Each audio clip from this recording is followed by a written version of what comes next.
What's up, YouTube? This is Swide, and I am bringing you guys another installment of the Traveler series. Today, I'm over in Skyrim Avengers. You've probably heard of them. They've been featured on a number of channels. Hulk was here 6 months or so ago. I think so was Jake, actually, from One Hive Raids. They're pretty well known, kind of lightweight, hardcore war clan. Pretty popular clan, already level 6. Which is great. 190 wins. I mean, these guys are the real deal. They are, from all accounts, Town Hall 8 plus. Mostly Town Hall 9s. They've got a 4 or 5 Town Hall 10s, but on the whole, Town Hall 9s and some lower. They are just an excellent clan. They beat some pretty big names, kind of in the lightweight, hardcore war clan kind of community. They just tied actually with Clash Heads AR, which I'm sure you know is a feeder to Clash Heads, or one of them. They may have more than one at this point. I'm not can't keep up on everybody's feeders. Reddit Rebels, they're one of the Reddit clans, not bad. Yeah, I mean these guys are great. A lot of fun, been talking to them, very active in the chat. They are currently warring Wiz Honorface, which if you guys are active in the YouTube war community, that's Powerbang Gaming's clan. If you're familiar with him, a great YouTuber, does a lot of high quality war content. I have a link to him on the channel over on the right hand side, so check them out. Pretty good stuff. I am not going to look at attacks from this war though. It's pretty early on and there aren't a whole lot to choose from at this point, but I want to show a couple from the Clash Heads war. This was a draw, obviously, 65-65. Both had one attack left, and on Clash Head side, I think it was a Town Hall 7, maybe Town Hall 8. Same on Skyrim Avengers, so not much you could do with the last attack in either case. Yeah, I want to show some of these replays just to show you kind of what Skyrim Avengers are doing, what they're capable of, that kind of thing. So, without further ado, looking at Centurion, I wanted to show this attack because, one, this is a crazy base. I mean, it's just got the feel of a YouTube base, Southern teaser. They're just not terribly effective in general. But pretty high heroes and high walls, and I was just kind of surprised to see it. And then the attack strategy is just a GoWiWi.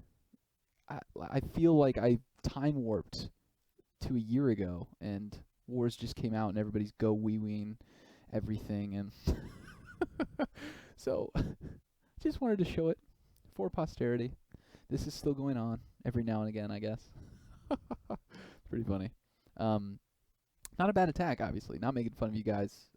This is the right attack for this base. It's just I don't know why Clash Heads has this base in their lineup at all.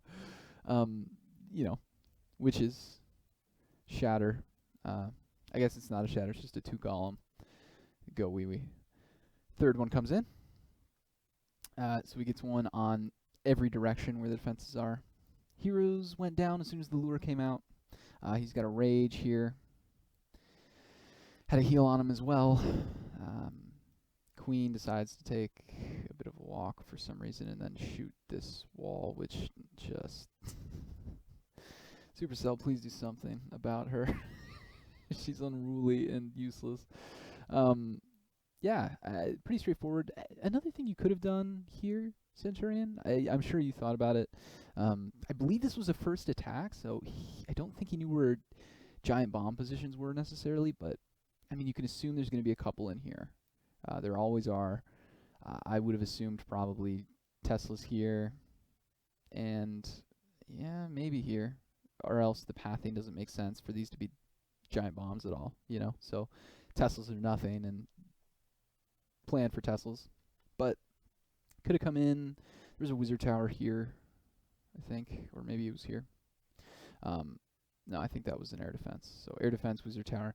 Could have just come here with just a 2-finger drop of hogs who would have bounced in and done some work, or even kind of an Asian wall. And they would have just, saved 2 heal spells for them. Your kill squad with that rage in the first heal spell took basically this out, no problem. But drop a number of whizzies, drop that 3rd golem, and yeah, you've got some back-end hogs that would meet up kind of in the center. Just another thought. Obviously, he beats the base down. GoWiWis can be problematic because, one bad giant bomb just will shred all your witches, all your wizards. The idea is that the skeletons get in front of them, and that kind of thing doesn't happen, but, it can go badly sometimes. It's not a terribly consistent attack all the time, so a lot of people obviously don't use it anymore.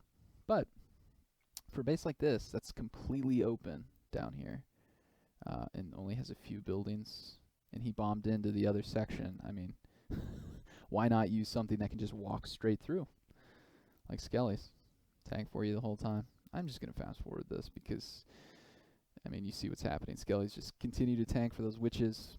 Queen being useless. She's broken through a number of walls already, doing her thing. Our honorary wall breaker. Yeah, I mean, so it's roughly a 3-minute attack. These are, I kind of miss watching GoWiWis a little bit. They're kind of like just methodical,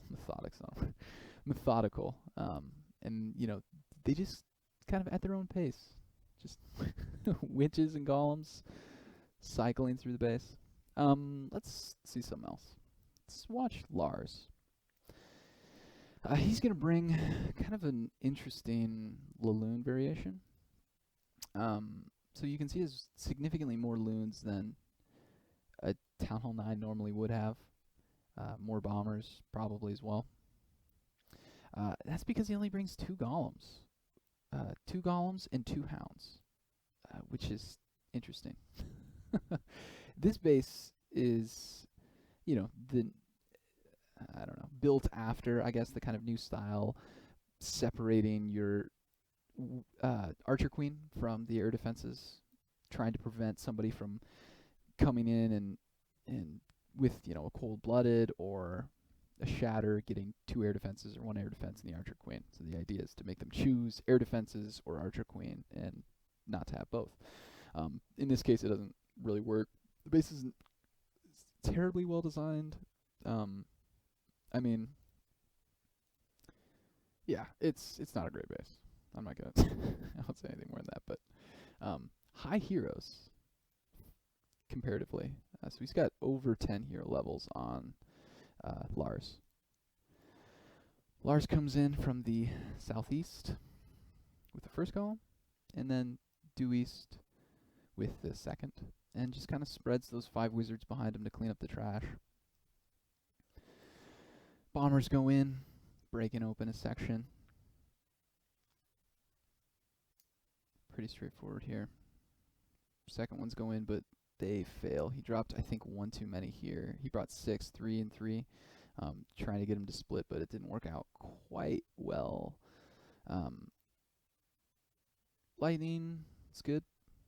Solid. Jump spell's perfect. It's going to get that king right into the queen. He actually trips the double giant bomb set here, which is... I mean, you could have done the same thing maybe with just 1 golem and some kind of surgical, actually, which could have been interesting. But, I mean, considering this golem just basically sat here and died, it's pretty good attack.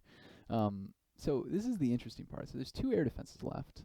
So he's going to just 1 hound here, and he's going to bring another hound up here, and then just bring loons in. So the deployment is a little slow because, and there's not enough loons here, obviously, for this air defense. So I would have dropped 6 loons, ran with, maybe drop a wizard, drop a couple of those goblins, run with only 14 loons. Done the same thing. You got kind of lucky with this air defense getting taken out, but I think the concept was the golem was going to take all this out anyway, and so these loons would have had, the same kind of path there. But Got a little lucky, but you know, these air defenses were so close together and so close to the outside that I actually like the just two hound thing. Two hounds in, a stream of loons, making sure they path into the air defense after one or two defenses, and not bad, man. I like it. Everything's clean up from here. Not too shabby. Nice job, Lars. I want to look at Vern's attack on their number 17. This is a cold-blooded, I guess it'd be a GoVaHo, probably. I guess you could say GoHova. I like GoVaHo better, I think. Giant for distraction, pulls the fire from those three defenses, and then these three hogs are going to get an archer tower and that cannon, as well as pull the lure. So pulling triple duty. It's great for 25 troop space, or 20 to 25. He sent 3 or 4 hogs. Gets the lure, gets 2 defenses. It's a good trade. I don't know.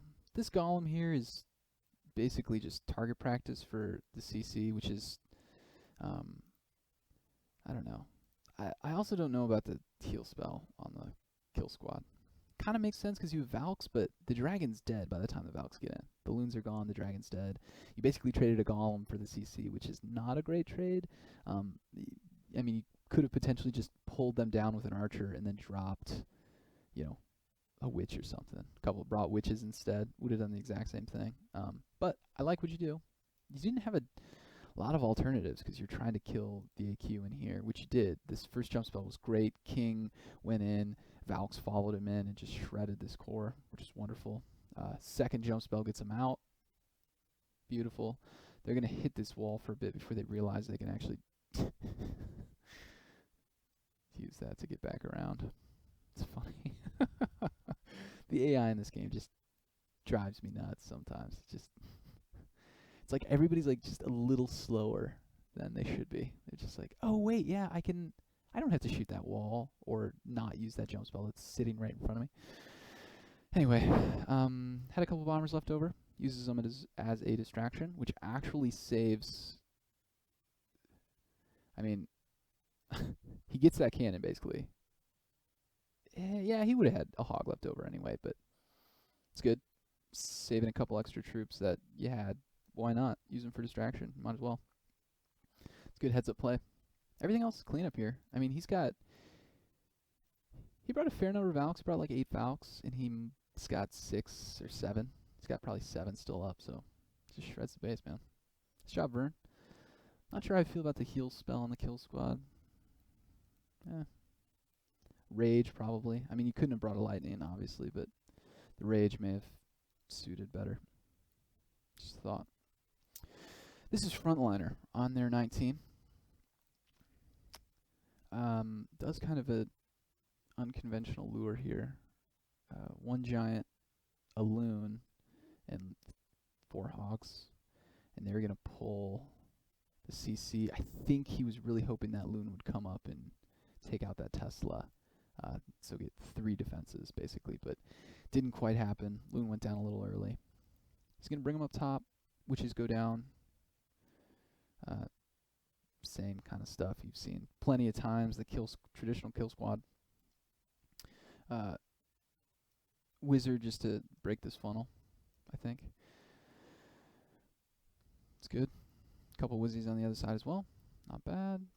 Golem goes down, bombers to let him in. King goes in, which is great. I like there's like a kind of like a cusp period of when it's safe to drop your king. Had he waited to drop his king until after this was destroyed, just accidentally, the king probably would have wandered this way. So it's a good job that well done. Good king timing. I see a lot of people, you want to wait to drop your king until the kill squad gets in there and draws the enemy CC. Because if you don't, your king is just gets destroyed. So there, he got killed anyway. But your option was get him in there and let him do some work as opposed to lose him completely, and you chose the right one. So don't worry about that too much. Golems started going in. It's just surgical. Giants, lead, well-placed giants. They pull at least 3 defenses, and they die just as the hogs have, pretty much taken out the defense they're working on. Trips the double giant bomb sets with different packs of hogs, which is great. It's the power of surgical. You don't have to worry about double giant bombs if they're set up around a multitude of defenses, because as long as you're coming in from enough angles, some of your hogs are going to split off and trip them. You're going to lose those, but hey, that's why you bring, 26 or plus hogs. And yeah, he's got 12, 14 left over. It's a beautiful attack, man. It's just a solid surgical. This golem is pretty close to splitting, so not a bad idea to bring the golem. Absolutely needed it to do some of that tanking, so it's nice. Nice job, fellas. Clashhead's AR, I mean, as far as feeder clans go, like, Hebrew Legends has a feeder, and I don't think we'd put much stake in people who beat our feeder necessarily, because if there are people with true talent, you'd bring them up from the feeder is the idea to make your main clan stronger. But Clashhead's AR is not your typical feeder clan. They're pretty standalone from Clashheads. They're obviously affiliated with them, but on the whole, they've got a lot of great players, and to draw them is really a huge feat. So congrats to you guys. Yeah, Skyrim Avengers, go check them out. They've got a YouTube channel. Pretty, relatively new. They've only got a couple hundred subscribers maybe, but it's Skyrim Avengers. One of their guys named Abel, he does the YouTube. Some good content up there already. Good commentary on it, so go check that out. If you guys are looking for a solid and kind of historic war clan, check out Skyrim Avengers. They're a good fit, fun guys, but absolutely take war seriously. Lots of strategies, and just general war talk happening in the chat throughout this whole war, so pretty fun. That's all I have for you guys. Should have a couple more videos out, roughly one a day for the next week or so. But until then, this is Swide. You guys have a good one.